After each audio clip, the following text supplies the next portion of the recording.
Buenos días todavía, buenas tardes, buenos días, dependiendo de la hora en la que estemos con todos. ¿Cómo están? Mi nombre es Antonio Otoya. Creo que Carly ya está justo conectada por ahí.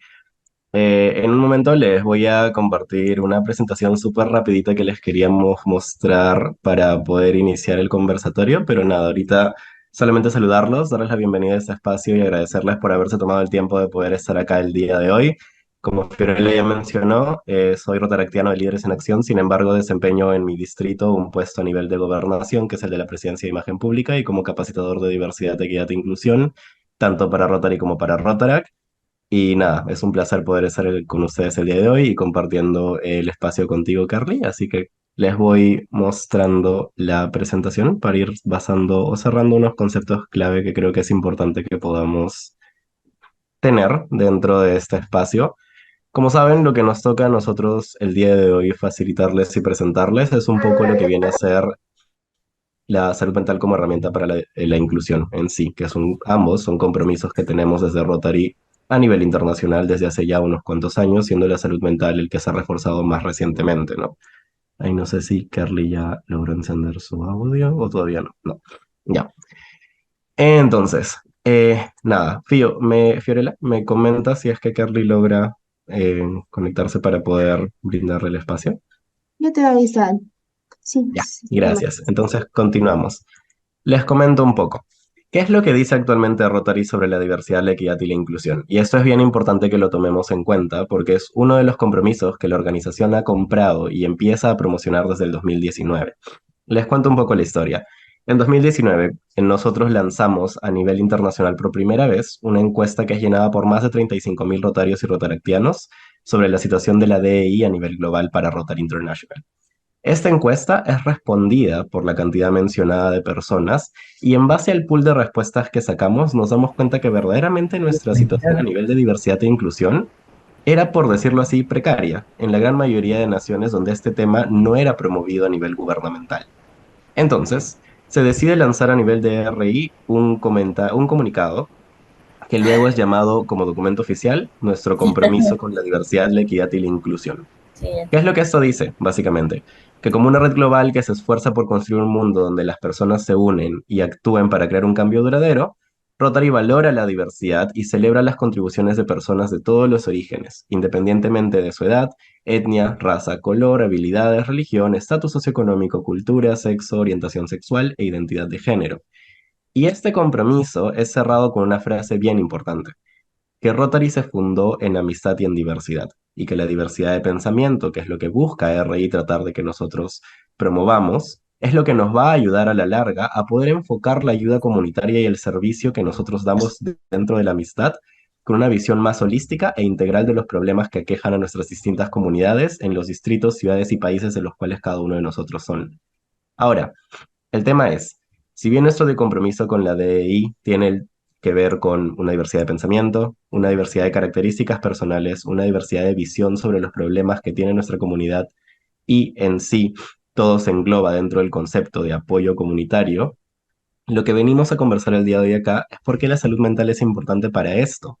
La salud mental es un tema que, si bien se puede haber tocado en campañas anteriores o en movimientos anteriores de RI, este año con Gordon es la primera vez que lo estamos comprando como un compromiso 100% de RI a nivel internacional.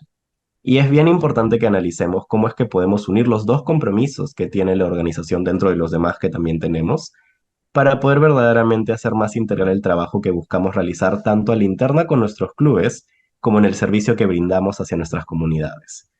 Entonces, ¿por qué es importante la salud mental para la DEI y en general para la vida? Si hablamos específicamente de la diversidad, la equidad y la inclusión, la salud mental es un aspecto crucial para este concepto. Cuando trabajamos en una organización, ya sea privada o pública, cuando laboramos o voluntariamos en una ONG u organización de servicio civil como la nuestra, cuando estamos en un ámbito social o de amistad, cuando nos encontramos en familia o cuando simplemente estamos desarrollándonos como personas, si no tenemos una buena salud mental, vamos a hacer o vamos a vernos afectados sin importar nuestro origen, sin importar nuestra identidad, y el cuidarla va a desempeñar un papel y rol clave en el bienestar general que tengamos con nosotros mismos y el éxito que podamos tener en cualquiera de nuestras relaciones interpersonales. ya sea con nuestras familias, con nuestros amigos, con nuestras parejas, en el trabajo, en Rotary, etcétera. Y esto es importante entenderlo a un nivel más personal. Si nosotros no trabajamos a nivel personal y no cuidamos a nivel personal la salud mental, no vamos a poder externalizarla hacia servicio a la comunidad. Si no nos preocupamos primero por ver cómo estamos nosotros y cuál es nuestra situación, cuidar lo que hay en casa, entendiendo nuestra casa como nuestros cuerpos, como nosotros mismos, no vamos a poder buscar sanar o ayudar o salvar a lo que haya fuera de.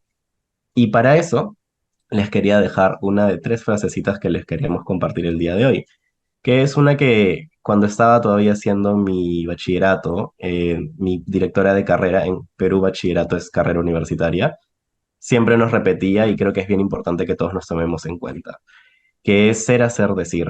Nosotros tenemos que ser lo que buscamos verdaderamente para nosotros mismos a futuro. Y una vez que desarrollamos, nos entendemos y nos comprendemos a nivel personal y somos, ahí podemos empezar a actuar. Recién ahí. Porque una vez que nosotros entendemos a nivel individual una problemática que nos aqueja, es cuando podemos hacer algo para los demás. Y recién después de haber hecho algo para los demás, ahí podemos comunicarlo. No podemos invertir este orden de factores porque si no nos cuidamos primero nosotros, no vamos a poder cuidar a los demás y después de eso no podemos andar diciéndolo si es que no lo hemos trabajado todavía. Y para poder cuidarnos a nosotros, no solamente es importante tomar en cuenta nuestras opiniones y visiones, sino lo que tiene detrás, la idea, potenciales traumas, momentos, experiencias que hayan patrocinado, que hayan empujado, que hayan promovido estas visiones y momentos, y entender qué es lo que cada ¿Qué una es de lo esas que carga, entender qué es lo que esos momentos significan para nosotros, para luego hacer ese mismo proceso de identificación sobre cosas que usualmente ignoramos con el resto de personas que nos rodean. Bajo esta lógica les quería mostrar unas cuantas cifras que son bien importantes que tomemos en cuenta, en particular en la situación en la que nos encontramos ahora, un par de años después de una pandemia global. A la fecha, después del primer año de pandemia, se registró a nivel internacional por la OMS, o la Organización Mundial de la Salud, que la depresión y la ansiedad como problemáticas de salud mental habían incrementado en un 25%. Y este 25% subía exponencialmente cuando analizabas al grupo poblacional de jóvenes, cuando el grupo etario visto eran grupos de niños, niñas y adolescentes o jóvenes de 15 a 29 años. Ahora, hablando de estas dos áreas en particular, y sí me gustaría que le demos un enfoque importante, cuando hablamos de niños, niñas y adolescentes, después de la pandemia también hemos alcanzado un 20% de ellos como grupo poblacional y etario con problemas de salud mental que no están siendo atendidos. Y esto es a nivel regional tanto como global. Y finalmente, algo que también se aplica con mucha fuerza en Latinoamérica y lo cual es verdaderamente necesario empezar a tocar, es que dentro del grupo etario de 15 a 29 años, la primera causa de muerte de estos jóvenes o jóvenes profesionales siguen siendo problemáticas o afecciones de salud mental que en muchos casos terminan en el fallecimiento de la persona por X razón, como consecuencia del poco acceso o del precario acceso que hay a la salud mental correcta. Les cuento una anécdota súper rápida, que es un dato sobre Perú. Yo, como comentó Fiorella, trabajo como relacionista público. Y hasta hace poco he estado promoviendo una campaña de salud mental en mi país con uno de mis clientes. Uno de los datos que más miedo nos dieron es que en nuestro país, en el Perú, solamente tenemos 10 psicólogos clínicos capacitados y colegiados para atender problemáticas de salud mental de cualquier tipo por cada 150.000 habitantes. Es decir, no hay forma de que en el Perú nos demos abasto de atender ni siquiera a todos los colegios que tenemos dentro de la nación.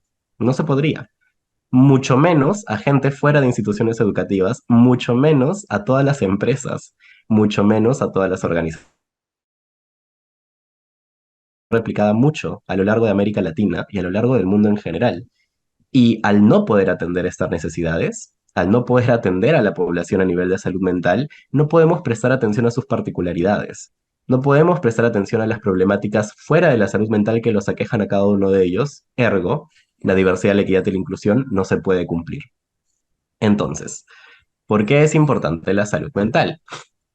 No, hablando un poco de cifras internacionales, te los traduzco ahora, el 76% de trabajadores tanto de organizaciones como de empresas piensa que actualmente donde ellos están, donde ellos laboran, donde ellos hacen voluntariado, donde ellos estudian, podrían hacer un mejor esfuerzo por incrementar lo que vendría a ser el cuidado de la salud mental dentro de sus espacios.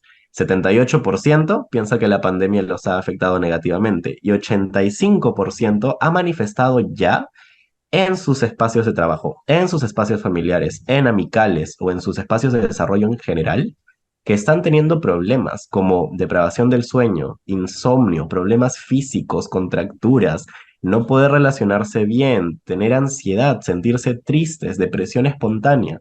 Y nada de esto es tocado, porque estamos tan acostumbrados a normalizar que alguien se sienta mal y no atenderlo, que cuando vemos una de las señales es usualmente muy fácil ignorarlo. Les cuento una realidad también, una vez más, sobre mi país. Para 2023, entre enero y julio, se atendieron, estamos hablando de este año, quiero aclarar esto, hasta hace 2 meses que este número ha subido, se había atendido ya cerca de 1 millón de casos de problemáticas de salud mental. 231.000 casos de estos eran sobre ansiedad. Y sobre depresión, que era la segunda patología más común, teníamos más de 139.000 casos, principalmente en gente joven. Y según cifras de la OMS, en el Perú, como les comentábamos, tenemos solamente 10 psicólogos por cada 100 personas. Esta cifra se replica mucho en Latinoamérica y es una situación que pegada a muchos otros espacios que tenemos dentro de diversidad, equidad e inclusión, vemos que en realidad no está siendo tocada.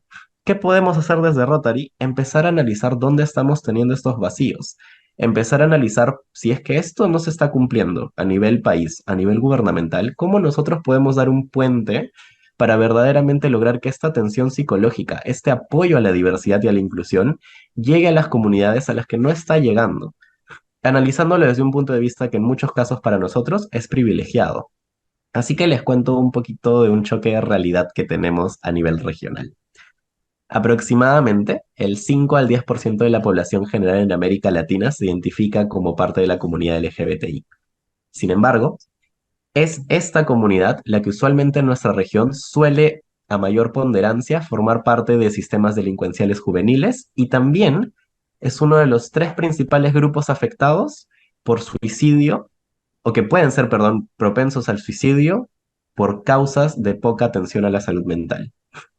Un grupo de diversidad, equidad e inclusión que se incluye en el concepto que Rotary nos pide tomar en cuenta que no está siendo tratado. Segundo grupo.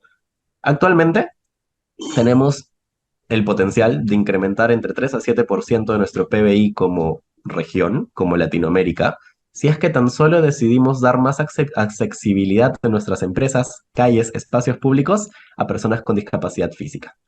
Sin embargo, al no dar esta discapacidad física, nuestros países no crecen. Y no solo eso, las personas que están preparadas y no pueden acceder a un trabajo se vuelven una vez más propensas no solo al suicidio, sino a la ansiedad y a la depresión, al no poder cumplir sus objetivos de vida por el simple hecho de tener una discapacidad que les puede paralizar o limitar el movimiento.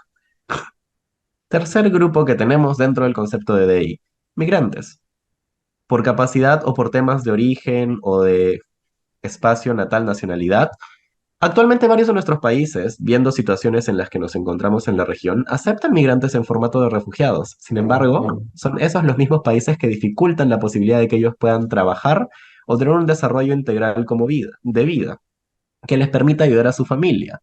Y tenemos al más del 70% de ellos que no se desempeñan en las carreras o espacios o labores que hacían en el país original del que salieron. Perú es el segundo país después de Colombia que más migrantes tiene de Venezuela actualmente.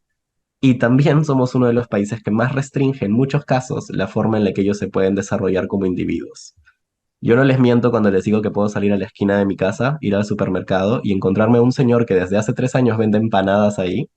Es neurocirujano, o bueno, era neurocirujano, pero no puede convalidar su grado en mi país. Ergo, no puede desarrollarse. Y los programas de salud, educación para su familia tampoco son accesibles hasta que él no regularice sus papeles, lo cual tampoco es muy fácil y en muchos casos cuesta bastante. Tercer grupo. Una vez más, esto afecta el desarrollo integral de la persona, desarrollo personal y desarrollo interno. ¿Qué es esto? Salud mental. Finalmente, existe una ventaja también para que nuestro índice de desarrollo social pueda crecer. Siempre va a pasar. Cada vez que nosotros hacemos algo por Rotary o por Rotaract, alguna actividad de servicio, estamos ayudando a que crezca el índice de desarrollo social de nuestras comunidades. Sin embargo, a la fecha todavía hay una brecha de género del 7% en la región en promedio entre hombres y mujeres sobre lo que pueden ellos desarrollar a nivel social, porque en muchos casos las mujeres siguen siendo reprimidas a nivel personal sobre las metas que pueden tener. Y esto se pone peor, o bueno, llega a las peores estadísticas, una vez más, sí, en Perú y en Ecuador. Y son los países en los que menos también se trabaja por lograr un cambio.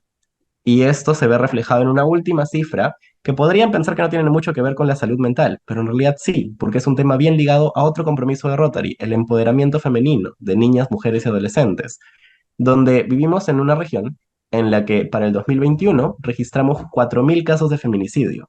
En 2022 rompimos ese récord y para 2023 ya estamos encaminados a volverlo a romper.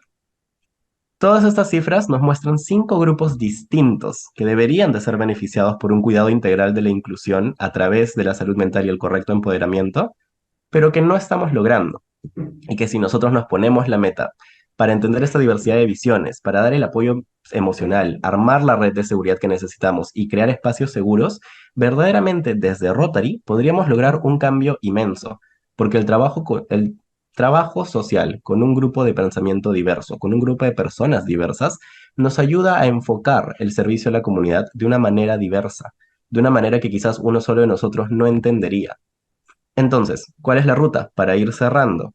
Básicamente, nosotros siempre tenemos que tomar en cuenta que vamos a ignorar muchas cosas y tenemos que estar dispuestos a escuchar estas cosas que ignoramos para luego comprenderlas y aprenderlas. Y muchas veces aprenderlas significa desaprender todo lo que ya creíamos que sabíamos. Que este es un proceso demasiado duro y muy largo, pero que requiere ganas para poder cumplirse. Luego de ello, podemos gestionarlo, analizar nuestros clubes, empecemos por nosotros, veamos cómo la membresía que tenemos, cómo nuestros socios y socias se sienten, qué creen que se puede mejorar, cómo les podemos dar un abrazo figurativo y literal a través de nuestras acciones como club. Y una vez que eso lo logremos gestionar, podemos integrarlo a nuestras acciones. Podemos hacer nuevos compromisos, nuevos manuales internos de diversidad, manuales de salud mental, programas de apoyo, seguimiento a los socios. Y una vez que eso esté tratado, ahí podemos salir a la comunidad y podemos aprovechar estos nuevos recursos, estas nuevas visiones, estas nuevas ideas que nuestros socios ya no tienen miedo de dar y a nuestros socios empoderados y con ganas de salir y desarrollarse para realizar campañas de salud mental públicas, para hacer planes sostenibles que nos ayuden a analizar espacios de la comunidad donde las mujeres, los migrantes, la comunidad LGBT, las personas con discapacidad puedan verdaderamente sentirse aceptados, no vean limitantes para su desarrollo integral y puedan crecer como personas. Podemos postular a subvenciones que nos apoyen a hacer esto, podemos hacer alianzas con ONGs y organizaciones que nos ayuden a hacer esto, pero todo parte de que nos entendamos a nosotros mismos. Y en el Rotary en particular, tanto para Rotary como para Rotaract, esto parte de que entendamos a nuestros clubes como una mini familia, de que nos veamos como un pequeño órgano en conjunto que es todo un cuerpo humano, ¿ya? Vean al Rotary como a su club como un cuerpo humano. Si un órgano falla, siendo cada uno de nosotros un órgano distinto, no vamos a estar bien, no vamos a funcionar bien. Tenemos que cuidarnos entre todos y generar esas redes de apoyo y esos espacios seguros que nos permitan crecer para verdaderamente permitir que todos puedan opinar en una equidad de espacio, que todas las visiones y afecciones puedan ser tocadas con una diversidad de perspectivas y que podamos llevarlo a la acción luego de habernos tratado a nosotros mismos y de ver si verdaderamente todos estábamos bien. Porque es muy fácil Toñito, decir y proponer 60 planes. Sí, Fío. sí, vamos ya para compartir un poco con Kelly también. Sí, ahí la cierro.